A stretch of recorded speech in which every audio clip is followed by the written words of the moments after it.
నారా చంద్రబాబు నాయుడు గారు ఆ కాలేజీ నడపడానికి అవకాశం లేదు, మా దగ్గర డబ్బులు లేవు, కుదరదు, ప్రభుత్వం ప్రైవేట్ వాడు పెట్టుకోమన్నారు. కానీ జగన్మోహన్ రెడ్డి గారు అందుకోసం ఏం చేశాడు? 150 సీట్లు, ఒక 50 సీట్లు, 15 లక్షలు కొన్ని సీట్లు, 20 లక్షలు కొన్ని సీట్లు, అది కూడా త్రూ కౌన్సిలింగ్ మాత్రమే. ఎవడి రికమెండేషన్ కానీ ఎవరిది ఉండదు. కౌన్సిలింగ్లో లైన్లో నుంచుని ఆ ర్యాంక్ ప్రకారం, మెరిట్ ప్రకారం వచ్చి ఆ 12 లక్షలు కట్టగలిగేవాడు 12 లక్షల సీట్లు అయిపోయిన తర్వాత 20 కట్టాలనుకున్నప్పుడు 20. అంతేకాని ఎవడి జోబులోకి నయా పైసా డబ్బులు వెళ్ళవు.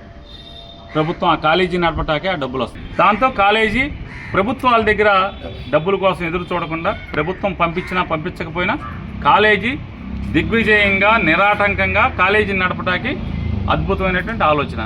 దాన్ని తప్పుబట్టి నారా లోకేష్ నాయుడు ఎక్కిన 100 రోజుల్లోపు ఆ కోటా రద్దు చేసి గవర్నమెంట్ 150 సీట్లు మొత్తం కూడా మెరిట్ మీద 15,000కి అందిస్తానని చెప్పినటువంటి పోటుగాళ్ళు ఇవాళ కాలేజీల మొత్తాన్ని అమ్మేసే పరిస్థితి.